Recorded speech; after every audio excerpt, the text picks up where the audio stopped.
I was at the cinema watching Devil Wears Prada 2 last night. One of those special Chicks at the Flicks preview screenings. Was the only dude in the cinema. Oh, it was literally called a Chicks at the Flicks. Yeah, it was literally called that. That was okay. branded like that. You get a free glass of Prosecco, probably a swag bag. I didn't get one of those. I was there by myself. I got a lot of strange looks, I will admit. It was just you and the guy at the projector. Because there is so much excitement, so much buzz around this sequel to The Devil Wears Prada, which came out 20 years ago. People who remember back to that movie love it. It's a really cult classic. Honestly, it was only okay. It wasn't the most amazing movie of all time.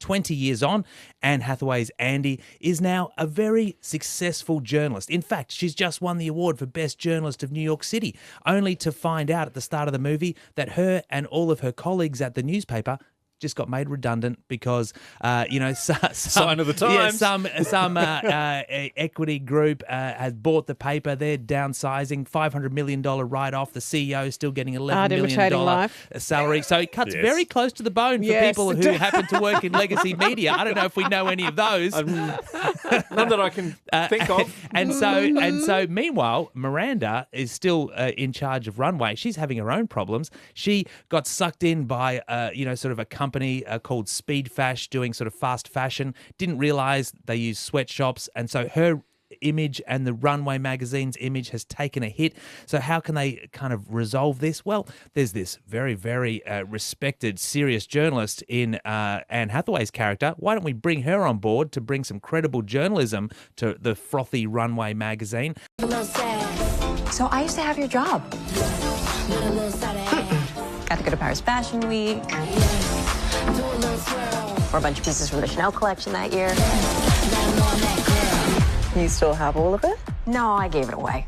What? Would have been a bit much for a newsroom. This is you. Oh, Who gives away Chanel? I'm feeling fab, I'm feeling free, I feel exceptional.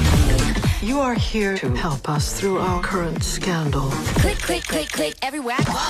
But I did not hire you, and all I need to do is bide my time until you fail. Won't you take the train, dear? Might show up late, might be on time. Just wait, I'm coming. I'm going to make something of this job. You could write a book. The definitive Miranda Priestley expose. May the bridges I burn light my way. Wait. Hope that's not what you're wearing to the dinner. That's all. Fendi, we need that. The Brunello Cucinelli pants, love those. And we definitely need an embroidered two-piece totem set, but not the terracotta because you're so pale. My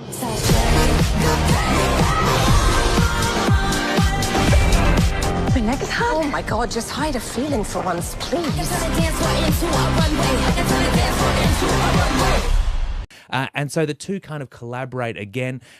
It's interesting, like Andy, who is this, great journalist, all of a sudden is immediately taken back to those days of being an intern. Her confidence goes out the window in the face of Miranda's kind of like hard-nosed attitude.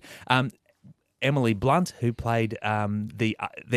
She played Emily. She's the scene stealer in the first film. Yeah. And she is in this as well. She's now risen, gotten away from Miranda, and she's kind of a top dog at Dior. So she's now, sort of a major advertiser of the magazine, and she's kind of the one calling the shots now. So that's kind of an interesting take on the media industry as well.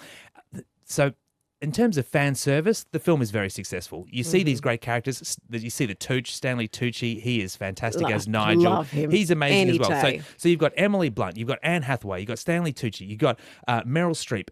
They're all incredible in this movie. Yep. Meryl Streep in particular. Oh my gosh, she's so brilliant.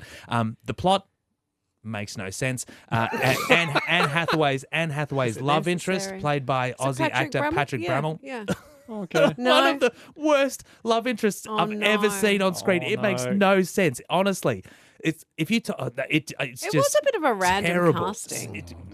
His work in Colin from Accounts is fantastic, all right. Yes. but this is not good. Well, Will I be up on stage hearing this music? Is it Met Gala or is it Met Gala? It's a bit meh, I got to be honest. But fans of the original, of which there are many, many, will enjoy this. Yeah. It certainly panders to them. It's a solid 3 stars. 3 stars. Three Okay. stars. We're going straight. Well, we're not going straight Great down the middle. We're performances. going middle-ish. Yeah, middle-ish. Middling. Meryl. All I right, love it's Meryl. got She's the Meryl. goat. She's the goat. Yeah. That's all. She is the goat. That's all. That's all. Lisa and Russell. Gold. 96 FM.